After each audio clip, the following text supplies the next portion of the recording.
چادر سمیت، بستر کی چادر سمیت تختے کے اوپر لے آئیں. لٹانے کے بعد چادر کو فولڈ کریں، میت کے وجود کو تھوڑا سا اٹھا لیں، چادر نیچے کر دیں، دوسری طرف سے چادر نکال لیں. کبھی بھی یہ عمل نہ کریں کہ جی میں بازو پکڑتا ہوں، بازو میں پکڑتا ہوں، تم ٹانگیں پکڑ لو. جس طرح ہم بچوں کو ایسے ایسے گھماتے ہیں، یہ انداز غلط ہے. میت تکریم کے لائق، بلکہ مسلمان تکریم کے لائق ہے، صرف میت نہیں، زندہ ہے یا فوت شدہ ہے تکریم کے لائق. تو جب آپ بازو پکڑیں گے، میت تو دیکھیں ختم ہو چکی ہے. زندہ آدمی کی جب آپ بازو پکڑیں گے نا، کہ میں اس کے دونوں بازو پکڑتا ہوں، تو بندہ زندہ ہوتا ہے نا، اسے پتا ہوتا ہے میں نے اپنے اعضاء کو کس طرح محفوظ کرنا ہے. سر لٹک رہا ہے میت کا. یہ وہ کوتاہیاں ہیں جو ہم نے میتوں کو غسل دیتے وقت دیکھی ہیں.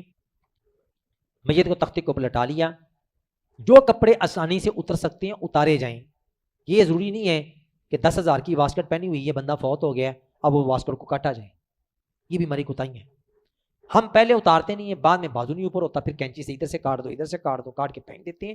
وہ کسی کے کام آ جائیں گی، گھر کے کام نہیں تو کسی اور غریب کے کام آ جائیں گی. یہ میت کے جسم میں موجود جو لباس ہے اسے الگ کر دینا چاہیے. اس وقت اس کو اتارنا بھی آسان ہے، قمیض کو اتارنا بھی آسان ہے، تو یہ گناہ نہیں ہے.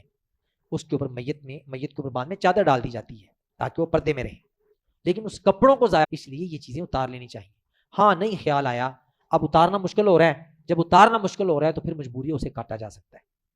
تختے کو پلٹانے کے بعد تو پھر اس کے جسم کے اوپر وہی جو میں نے آپ کو کہا گہرے رنگ کا کپڑا، عورت ہے تو یہاں سے لے کر خواتین اس کے پاؤں تک اس کے وجود کو چھپا دیں گی، مرد ہے تو پھر یہ ناف سے لے کر یہ گھٹنے تک اس کے جسم کے اوپر ایسے ڈال دیا جائے. اس کے بعد اگلا مرحلہ آ جاتا ہے جسم کی صفائی. یہاں کبھی بھی اس اختلاف میں نہ پڑیں کہ عورت کے یا مرد کے جسم کے غیر ضروری بال جن کی صفائی نہیں کی گئی تھی وہ کرنی ہے. ہم اس کے مکلف نہیں ہیں.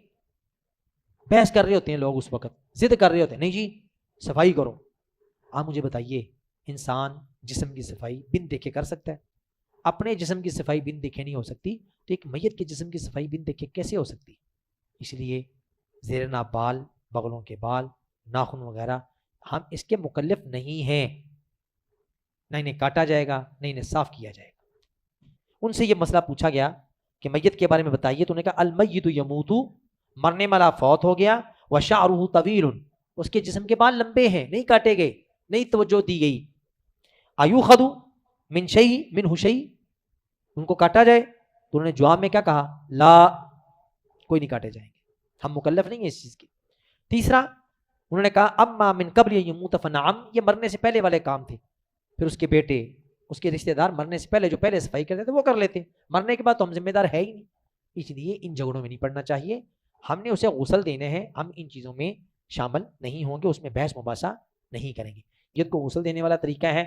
اس کے اندر جو روایت ہے یہ حضرت ام عطیہ کی ہے، اور یہ ام عطیہ وہ صحابیہ ہیں جو مدینے میں انصاریہ ہیں اور فقیہیہ ہیں، یعنی سمجھدار خاتون تھی، اور یہ خواتین کو غسل دیا کرتی تھی. یعنی امام بخاری آپ کو پتہ ہے بہت بڑے فقیہ تھے، وہ ایک ایک جملے سے مسائل اخذ کرتے تھے. تو امام بخاری رحمہ اللہ نے حضرت ام عطیہ کی حدیث کو 12 دفعہ صحیح بخاری میں درج کیا ہے، اور اس کے اوپر 11 باب باندھے ہیں، اور اس کو پھینک دیتے ہیں. حالانکہ امام بخاری نے باب باندھا ہے میت کو غسل دینا ہے تو پانی اور بیری کے پتوں سمیت دینا ہے، بعد میں آپ میت کے جسم کے پتے چن لیں. یستحب ان یغسل وترا، میت کو جو آپ نے غسل دینا ہے وہ طاق دینا ہے، ایک نہیں، کیونکہ رسول اللہ نے غسل کا آغاز کب سے کیا تھا؟ سلاسن کہا تھا، سلاسن او خمسن او سبعن کہا تھا، 3 5 7. ان رأیتن اکثر من ذالک، اگر تمہیں محسوس ہو کہ 3 سے زیادہ کی ضرورت ہے. دینا کتنا ہے؟ طاق. یعنی آپ نے میت کو غسل دیا، 4 دفعہ میت کو غسل دے دیا، مطمئن ہو گئے ہیں، لیکن 5واں پانی آپ کو ڈالنا پڑے گا. کیوں؟ طاق کرنے کے لیے. میت کو جو غسل دیا جائے گا میت کی دائیں جانب کا اعتبار کریں گے، اپنی دائیں جانب کا اعتبار نہیں کرنا. میت کی دائیں جانب کون سی ہے جی اس وقت؟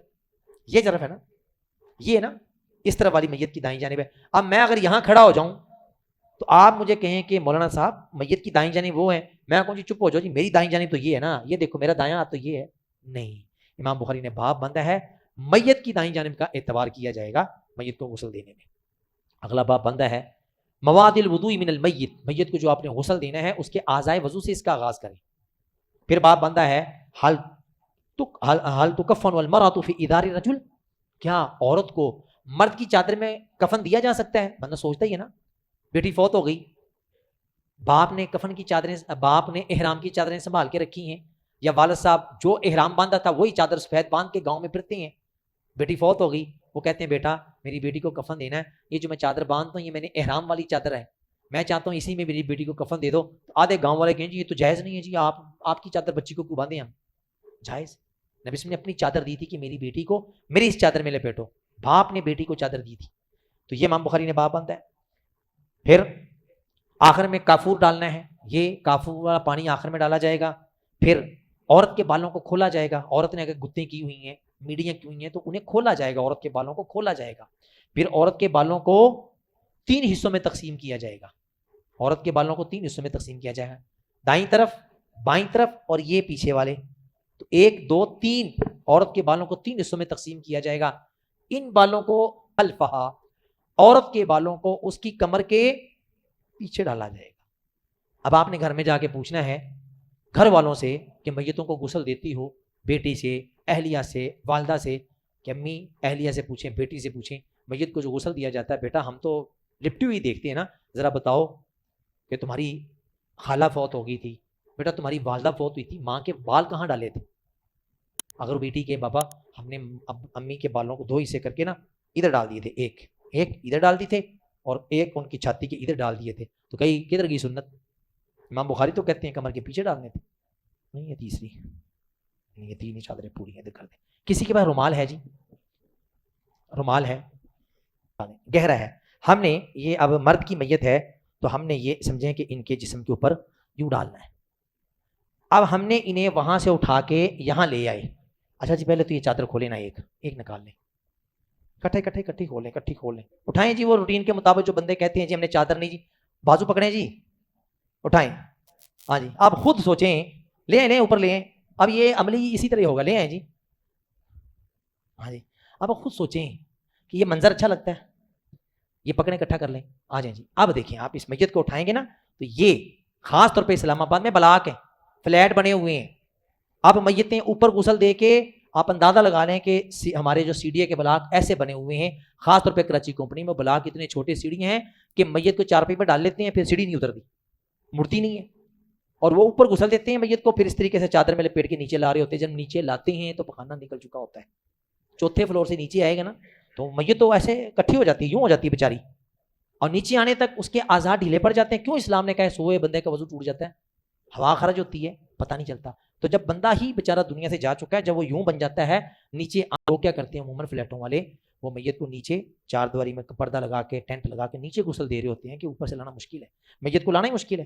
اچھا جی دیکھیں میں نے آپ سے گزارش کی تھی کہ یہ مجھے یہ ہم آؤ جی بیٹا چھوڑ دو آ جائیں, آپ بھی آ جائیں. اس کو اٹھائیں ایسے, نہیں ادھر سے وہ چھوڑ دیں چادر کو, اس کو چھوڑ دیں, نہیں اٹھا سکتے, یوں آپ یوں کریں, چلیں جی چلیں آنے دیں میری طرف. اچھا جی یہ لیں, اٹھا لیں چادر, اٹھا لیں.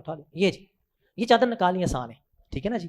کپڑے بچانے کی کوشش کریں, لیکن اگر میت کے آپ ٹائم پر کپڑے اتاریں گے تو ٹھیک نا, بہت مشکل ہو جاتا ہے. ایسی صورت میں کوئی حرج نہیں ہے, مجبوری ہے تو آپ یہ کاٹ لیں, یہ یہاں سے کاٹ لیں, ٹھیک ہے, یہاں سے یوں کر لیں, اور یہ ادھر سے بازو کو کاٹ لیں, اور یہ جب بیچ میں کاٹیں گے تو یہ قمیض آپ کی یوں ہی کریں گے تو نیچے آ جائے گی, ادھر والی ادھر آ جائے گی, یہ بازو ویسے الگ ہو جائے گا جب کٹے گا. تو پھر اس کو نکالنے کا طریقہ کار کیا ہے جی؟ آپ سر اٹھائیں جی, آپ نے اٹھائیں, ہم نے اٹھانا ہے, آئیں جی کندھے اٹھائیں. آپ تھوڑا سا اوپر کریں گے نا ایسے, تو یہ کپڑے ہم نیچے سے ایسے کر کے کھینچ لیں گے. اب یہ شلوار ہے, چھوڑ دیں جی, شلوار ہے, ہزار بند کو ڈھیلا کر لیں, ڈھیلا کرنے کے بعد یہ ایسے ہی بندہ ایسے کھینچے تو یہ آرام سے نیچے سے اتر آتا ہے. جب یہ اتر آئے گا تو یہ کپڑا آپ میت کے اوپر اچھے طریقے سے ایسے ڈال دیجیے. عورت کی میت ہے تو یہاں سے لے کر یہاں پاؤں تک چھپانی. جو کپڑے کے گلوز ہوتے ہیں نا, اس میں تھوڑی سی مشقت یہ ہوتی ہے کہ وہ خود بھی گیلا ہوتا ہے اور وہ پانی جذب کرتا ہے نا, تو انسان کے جسم سے بسا اوقات چھوٹے پیشاب کا اتنا مسئلہ نہیں ہوتا جتنا بڑے کا ہوتا ہے. غسل دینے والے کے اوپر خود بھی تکلیف محسوس ہوتی ہے, گھن آتی ہے, ٹھیک ہے نا, وہ خود تکلیف محسوس کرتا ہے. پھر بجائے اس کی کہ میت کو غسل دینے کے بندہ کہتا ہے میں کہاں پھنس گیا ہوں آگے, ٹھیک ہے نا جی. تو ایسی صورت میں یہ چیز اچھی ہے, یہ پلاسٹک کے ہیں زیادہ ہوں, یہ خراب ہوا پھینک دیں, دوسرا لے لیں. اس کے اندر سے تو اس کو بھی دھونا پڑتا ہے نا صابن سے, پھر اس کے ساتھ ہر چیز چپک جاتی ہے, وہ نہیں اترتی. یہاں آپ بچوں کو دیکھ لیجیے, بچوں کے کپڑوں کے اوپر داغ لگ جاتے ہیں, اتر. اس کا حل کیا ہے؟ اب ہم نے میت کے جسم کو دبانا ہے. وہ کیسے ہے کہ انسان ہے، انسان دنیا سے جب جاتا ہے تو مثانہ پیشاب سے بھرا ہوتا ہے یا براز اس بندے کو پتہ ہے جس کی یہ کیفیت تھی کہ وہ اپنے خالق کے پاس جا رہا تھا، بس اوقات انسان کا پخانہ اٹکا ہوتا ہے. ایسی صورت میں کیا ہوگا؟ آپ آ جائیں جی، ایک اس طرف آ جائیں بھائی، ایک کس طرف آ جائیں، آپ ٹانگ اوپر کر دیں، ایک ٹانگ کھڑے ہو کے یہ آپ نے ٹانگیں اوپر کرنی ہے. یہ آپ نے میت کے، یہ بھی تب ہی ہے نا کہ جب بندے کا پیٹ بہت موٹا ہے، ٹھیک ہے، تندرست بندہ فوت ہوا، اب بندہ پہلے ہی آپ کو نظر آ رہا ہے کہ اندر ہی کچھ نہیں ہے، تو آپ اس کو دبا دبا کے کیا کریں گے؟ یہ دیکھیں نا، بس وقت بندہ مریض ہے، 6 ماہ سے چکا ہے، اب آپ دیکھیں کہ ان کو دبانے، جب پہلے ہی پیٹ خالی ہے تو پھر دبانے کی ضرورت نہیں ہے. تو اب یہ ایسے کر کے نا یہ مثانے تک جو ہے نا ہاتھ لائے جاتے ہیں. اس کا فائدہ یہ ہوتا ہے کہ اس سے ہوا خارج ہوتی ہے، ایک اس سے اگر براز ہے، بڑا